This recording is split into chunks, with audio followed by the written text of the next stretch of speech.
आदाब, नमस्कार। आपका मेरी अपनी महफिल में एक बार फिर इस्तकबाल है, स्वागत है। आजकल मैं आपको सादत हसन मंटो का लिखा हुआ फिल्मी हस्ती श्याम का खाका मुरली की धुन सुना रहा हूँ। क्योंकि खाका तवील है, इसे मैं आपको किस्तवार सुना रहा हूँ। इसकी पहली किस्त मैं आपको कल सुना चुका हूँ, आज इसकी दूसरी किस्त सुनिए। मुरली की धुन की दूसरी किस्त। ताजी अभी तक मेरी ज़िंदगी में है। निगार बहुत ही अच्छी है और उसका सलूक बेहद नर्म नाजुक। पिछले दिनों से रमोला भी यहाँ बॉम्बे में है। उससे मुलाकात करने पर मुझे मालूम हुआ कि वो अभी तक उस कमज़ोरी को जो उसके दिलो दिमाग में मेरी तरफ से मौजूद है मगलूब नहीं कर सकी। चुनांचे उसके साथ भी सैर व तफरी रही। ओल्ड बॉय में इन दिनों फ्लर्टेशन के फ़न में एडवांस ट्रेनिंग ले रहा हूँ। मगर दोस्त, ये सारा सिलसिला बहुत ही पेचीदा हो गया है। बहरहाल, मैं पेचीदगियाँ पसंद करता हूँ। वो मेरे अंदर जो किस्मत आजमा, मुहिमजू और आवारा गर्द है, अभी तक काफ़ी ताकतवर है। मैं किसी मखसूस जगह का नहीं और न किसी मखसूस जगह का होना चाहता हूँ। मैं लोगों से मोहब्बत करता हूँ और उनसे नफ़रत करता हूँ। ज़िंदगी यूं ही गुजर रही है। दरअसल ज़िंदगी एक ऐसी माशूका है जिससे मुझे मोहब्बत है। लोग जाएं जहन्नुम में।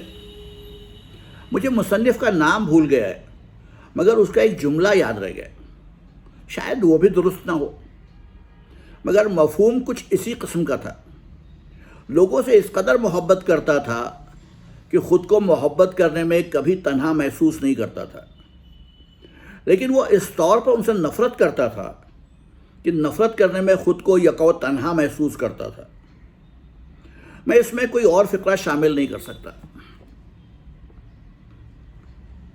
इन दो ख़तों में ताजी का जिक्र आया है।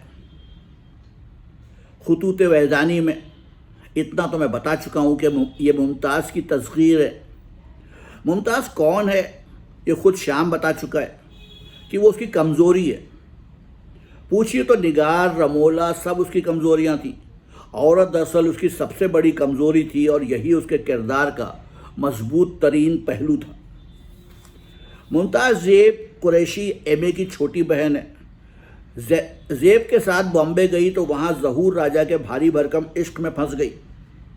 कुछ अरसे के बाद उससे अपना दामन छुड़ाकर लाहौर आई तो श्याम के साथ रोमांस शुरू हो गया। बॉम्बे में जब श्याम की माली हालत दुरुस्त हुई तो उसने अपने होने वाले बच्चों की खातिर उससे शादी कर ली। श्याम को बच्चों से बहुत प्यार था, ख़ास तौर पर खूबसूरत बच्चों से, खा वो हद दर्जा बदतमीज़ी क्यों ना हो। तहारत और नफासत पसंद तबकों की नज़र में वो ख़ुद बहुत बड़ा बदतमीज़ था। बाज़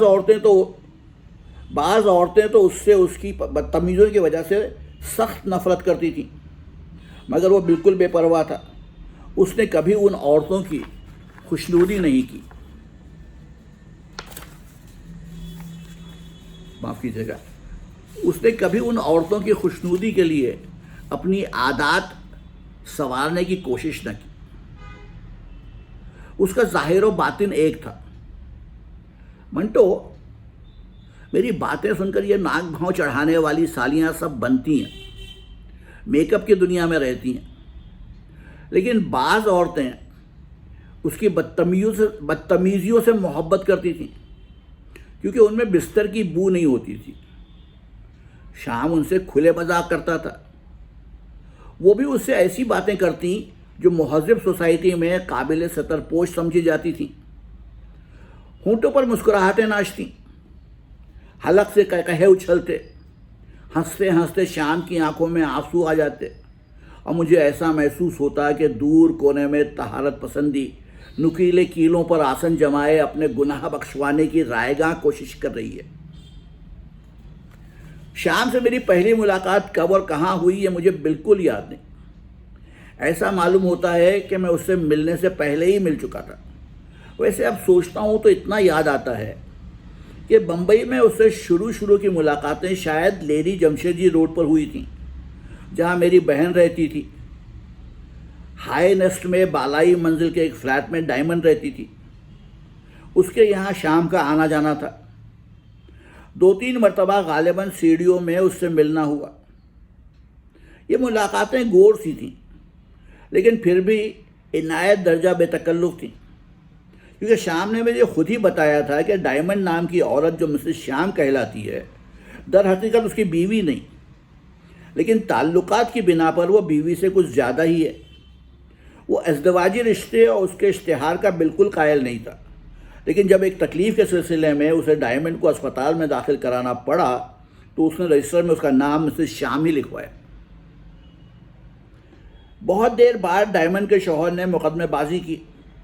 शाम को भी उसमें फंसाया गया, लेकिन मामला रफा दफा हो गया और डायमंड, जो कि अब फिल्मी दुनिया में कदम रख चुकी थी और वज़नी जेबें देख चुकी थी, शाम की ज़िंदगी से निकल गई। मगर शाम उसको अक्सर याद करता था। मुझे याद है, पुणे के एक बाग में उसने मुझे सैर कराते हुए कहा, मंटो, डायमंड ग्रेट औरत थी। खुदा की कसम, जो औरत इसकात बर्दाश्त कर सकती है वो दुनिया की बड़ी से बड़ी सऊबत का मुकाबला कर सकती है। लेकिन फौरन ही उसने कुछ सोच कर कहा, ये क्या बात है मंटो, औरत फल फूल से क्यों डरती है? क्या उसके लिए यह गुनाह, माफ कीजिएगा, क्या उसके लिए यह गुनाह का होता है? मगर यह गुनाह और सवाब की बकवास क्या है? एक नोट असली या जाली हो सकता है। एक बच्चा हलाल का या हराम का नहीं हो सकता। झटका या कलमा पढ़ के छुरी फेरने से पैदा नहीं होता। उसकी पैदाइश का मौजिब तो वो अज़ीमुश्शान दीवानगी है जिसके मुर्तकब सबसे पहले बाबा आदम और अम्मा हव्वा हुए थे। ये दीवानगी। और वो देर तक अपनी मुख्तलिफ दीवानगियों की बातें करता रहा। शाम बहुत बुलंद बांग था, माफ़ कीजिएगा, शाम बहुत बुलंद बांग था। उसकी हर बात, उसकी हर हरकत, उसकी हर अदा ऊंचे सुरों में होती थी। इत्तेदाल का वो बिल्कुल कायल नहीं था। महफिल में संजीदगी व मतानत की टोपी पहनकर बैठना उसके नज़दीक मसखरापन था।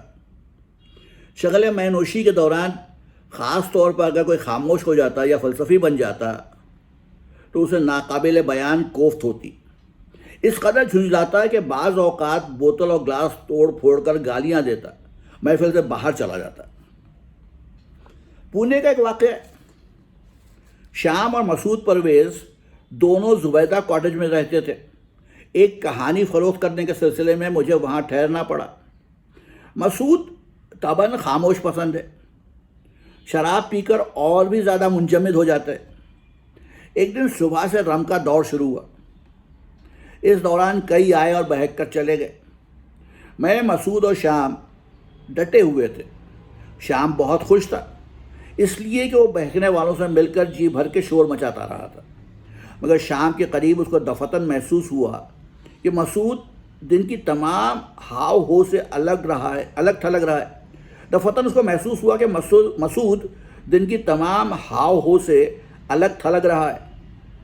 नशे से चूर आंखों को सुकेड़ कर उसने मसूद की तरफ देखा और तंजिया लहजे में कहा, क्यों हज़रत परवेज़, क्या आपने अपना मरसिया मुकम्मल फरमा लिया है? मसूद हस्बे आदत मुस्कुराया। इतने में कृषि अंदर आ गया और शाम मसूद की मुंचमिद मुस्कुराहट के पैदा करदा असर को भूल गया। दो एक दौर चले तो शाम ने कृष्ण से मसूद के नाकाबिले बर्दाश्त इंजमात का जिक्र किया। कृष्ण की ज़बान का ताला खोलने के लिए 2 पैक काफ़ी थे। चुनांचे मसूद से मुखातिब होकर उसने लान तान शुरू कर दी, तुम कैसे शायर हो परवेज़? सुबह से पी रहे हो और तुमने अभी तक कोई वाहियात बात नहीं की। खुदा की कसम, जो शायर वाहियात बकवास करना नहीं जानता वो शायरी भी नहीं कर सकता। मुझे हैरत है कि तुम शायरी कैसे कर लेते हो। मेरा ख्याल है तुम्हारी ये शायरी यकीनन बकवास होगी और तुम्हारा पी कर यूँ कैस्टर ऑयल बोतल बन जाना तुम्हारी असल शायरी है। ये सुनकर शाम इस कदर हंसा कि उसकी आंखों से आंसू टप टप गिरने लगे। जब कुछ देर तक मसूद से छेड़ जारी रही तो वो उठा। उठकर उसने हम सबके गिलास खाली कर दिए और कहा, चलो बाहर चले। हम बाहर निकले। मसूद के कहने पर सबने अपने जूते उतारकर जेबों में रख लिए और दौड़ने लगे। उस वक्त रात के 12 बजे होंगे। पूना की सड़कें सब सुनसान थीं। मैं, मसूद, श्याम और एक और जिसका नाम मुझे याद नहीं रहा, दीवानावार शोर मचाते दौड़ रहे थे, बिल्कुल बेमतलब, अपनी मंजिल से नाआशना। रास्ते में कृष्णचंद्र का मकान पड़ता था। वो दौड़ से पहले हमसे अलग होकर चला गया। दरवाज़ा खुलवाकर हमने उसे बहुत परेशान किया। उसकी समीना खातून हमारा शोर सुनकर दूसरे कमरे से बाहर निकल आई। इससे कृष्ण और भी ज़्यादा परेशान हुआ, जिसके पेश नज़र हम वहाँ से रुखसत हुए और फिर सड़क पैमाई शुरू कर दी।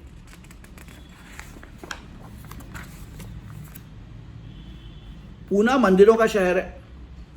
हर फरलांग पर एक ना एक मंदिर ज़रूर आता है। मसूद ने 1 का घंटा बजाया। मैं और श्याम सिजदे में चले गए और शिव शंभू कहने लगे। उसके बाद जो भी मंदिर आता, हम चारों यही अमल दोहराते और खूब कहे लगाते। जब कोई पुजारी आंखें मलता बाहर निकलता तो हम खामोश हो जाते और चुपचाप चल पड़ते। इस तरह 3 बज गए। एक सड़क में खड़े होकर मसूद ने वो गालियां बकीं कि मैं दंग रह गया, क्योंकि उसकी ज़बान से मैंने कभी नाशाइस्ता कलमा नहीं सुना था। मगर जब वो मोटी मोटी गालियां उगल रहा था तो मैंने महसूस किया कि वो उसकी ज़बान पर ठीक तौर पर बैठती नहीं थी। 4 बजे हम जुबैदा कॉटेज पहुंचे और सो गए, लेकिन मसूद शायद जागता और शेर कहता रहा था। मैनोशी के मामले में भी श्याम एतदाल पसंद नहीं था। वो खुल खेलने का कायल था, मगर अपने सामने मैदान की वसअत को देख लेता था। उसकी लंबाई चौड़ाई को अच्छी तरह जांच लेता था ताकि हुदूद से आगे निकल ना जाए। वो मुझसे कहा करता था, मैं चौके पसंद करता हूँ, छक्के महज इत्तेफाक से लग जाते हैं। एक छक्का मुलाहिजा हो। तकसीम होने से चंद माह पेशतर का जिक्र है। शाम शाहिद लतीफ़ के घर से मेरे यहाँ चला आया था। बम्बई की ज़बान में कड़की यानी मुफलिसी के दिन थे, मगर मैनोशी बड़ी बाकायदगी से जारी थी। एक शाम बातों बातों में ज़्यादा पी गए। राजा मेहंदी अली ख़ां भी इत्तेफाक से मौजूद था। कर्फ्यू का वक्त हुआ तो उसने जाने की इजाज़त चाही। मैंने उससे कहा पागल हुए हो, पकड़े जाओगे। शाम ने उसे अजराहे मजाक कहा, यहीं सो जाओ, आजकल ताजी यहाँ नहीं है। राजा ने मुस्कुराकर जवाब दिया, मुझे नींद नहीं आएगी। स्प्रिंग वाले पलंगों में कतन सो नहीं सकता। शाम ने एक ग्लास में राजा के डील डॉल के मुताबिक ब्रांडी का पैक डाला और उसको दे दिया, ये लो, इससे नींद आ जाएगी। राजा एक साथ सारा ग्लास चढ़ा गया। बहुत देर तक ताजी की बातें होती रहीं, जो शाम से नाराज़ होकर अपनी बहन के पास चली गई थी। हर आठवें 10वें रोज़ निकम्मी बातों पर दोनों में चख हो जाती थी। मैं बिल्कुल दखल नहीं देता था, इसलिए कि शाम को यह बिल्कुल पसंद नहीं था। हम दोनों में गोया दिल में ये मुआहदा हो चुका था कि एक दूसरे के कामों में दखल अंदाजी नहीं करेंगे। ताजी यूं गई जैसे कभी वापस नहीं आएगी, और श्याम ने भी उसे यूं विदा किया था जैसे वो फिर कभी उसकी शक्ल तक देखने का रवादार नहीं होगा। मगर दोनों एक दूसरे से दूर बैठे तड़पते रहते थे। शामों को शाम अक्सर ताजी के मामले में बहुत जज्बाती हो जाता था। मैं सोचता कि वो ज़रूर रात भर उसकी याद में जागता रहेगा, मगर कमबख्त नींद का कुछ ऐसा पक्का था कि पलंग पर लेटते ही सो जाता। मेरे फ्लैट में सिर्फ 2 कमरे थे, एक सोने का, दूसरा बैठने का। सोने वाला कमरा मैंने श्याम और ताजी को दे दिया था और बैठने वाले कमरे में मैं गद्दा बिछाकर सो जाता था। ताजी चूँकि मौजूद नहीं थी इसलिए उसका पलंग राजा मेहंदी अली खां को मिल गया। रात बहुत गुजर गई इसलिए हम सब अपनी अपनी जगह पर सो गए। हस्बे मामूल 6:45 के करीब मेरी आंख खुली। नीम ख्वाबी के आलम में यूं महसूस हुआ कि मेरे साथ कोई लेटा है। पहले मैंने ख्याल किया कि बीवी है, मगर वो तो लाहौर बैठी थी। आंखें खोलकर देखा तो मालूम हुआ कि श्याम है। अब मैंने सोचना शुरू किया कि ये कैसे मेरे पास पहुंच गया। अभी ये सोच रहा था कि जले हुए कपड़े की बू नाक में घुसी। पास ही सोफा था। अरसा हुआ सिगरेट गिरने से उसका एक हिस्सा जल गया था, मगर इतनी देर के बाद अब बू आने का क्या मतलब है। आंखें ज़्यादा खुली तो मैंने धुएं की कड़वाहट महसूस की और हल्के हल्के दूधिया बादल भी देखे। उठकर मैं दूसरे कमरे में गया। क्या देखता हूं कि वो पलंग जिस पर श्याम सोया करता था सुलग रहा है और पास ही दूसरे पलंग पर राजा मेहंदी अली खां अपनी तोन निकाले पड़ा खर्राटे ले रहे। मैंने करीब जाकर पलंग के जले हुए हिस्से का मुआयना किया।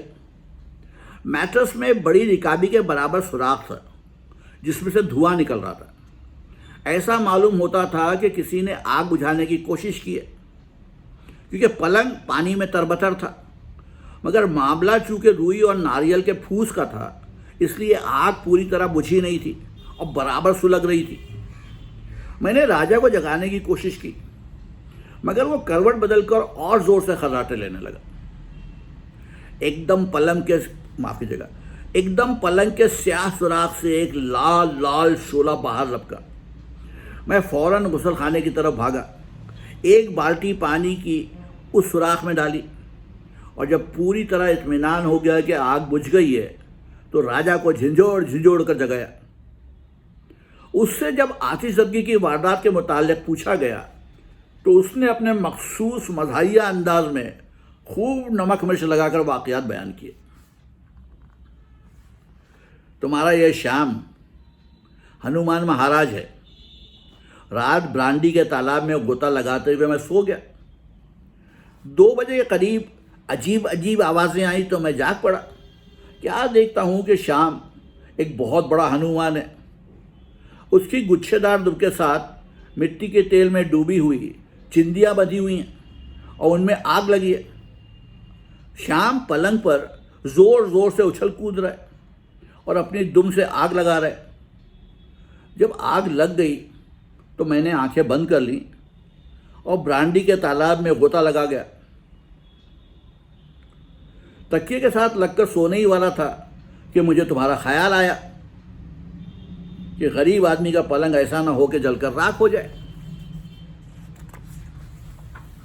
चुनांचे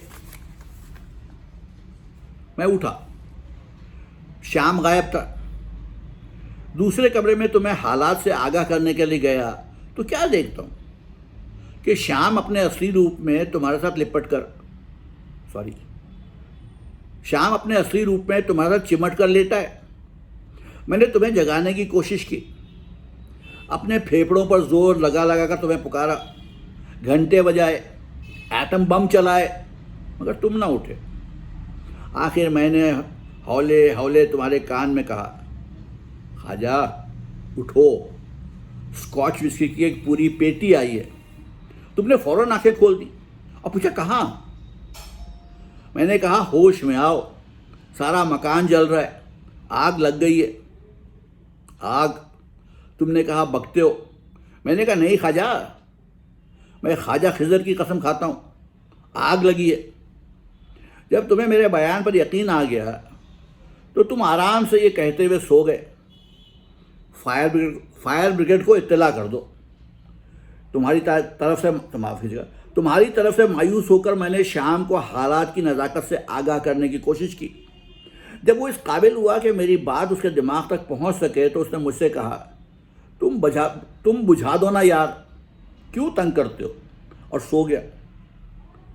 आग आखिर आग है, और उसका बुझाना हर इंसान का फ़र्ज़ है। इसलिए मैं फ़ौरन अपनी सारी इंसानियत जमा करके फायर ब्रिगेड बन गया। और वो जग जो मैंने तुम्हारी सालगिरह पर तोहफे के तौर पर दिया था, उसमें पानी भर के आग पर डाल दिया। मेरा काम चूंकि पूरा हो चुका था, नतीजा खुदा के हाथ सौंप कर सो गया। शाम जब पूरी नींद सोकर उठा तो मैंने और राजा ने उससे पूछा कि आग कैसे लगी थी। शाम को यह कतन मालूम नहीं था। बहुत देर गौर व फिक्र करने के बाद उसने कहा, मैं आतिशज़दगी की इस वारदात पर कोई रोशनी नहीं डाल सकता। मगर जब राजा दूसरे कमरे से शाम की जली हुई रेशमी कमीज उठाकर लाया तो शाम ने मुझसे कहा, अब तफ्तीश करनी ही पड़ेगी। सबने मिलकर तफ्तीश की तो मालूम हुआ कि श्याम साहब ने जो बनियान पहना था वो भी एक दो जगह से जला हुआ है। ज़्यादा गहराइयों में गए तो देखा कि उनकी छाती पर रुपए जितने 2 बड़े आबले हैं। चुनांचे शर्लक होम्स ने अपने दोस्त वाइट से कहा, ये बात कतई तौर पर पाए सबूत को पहुंच गई है कि आग ज़रूर लगी थी और शाम सिर्फ इस गरज से कि उसके हमसाये राजा मेहंदी अली खां को तकलीफ़ ना हो, चुपचाप उठकर मेरे पास चला आया था।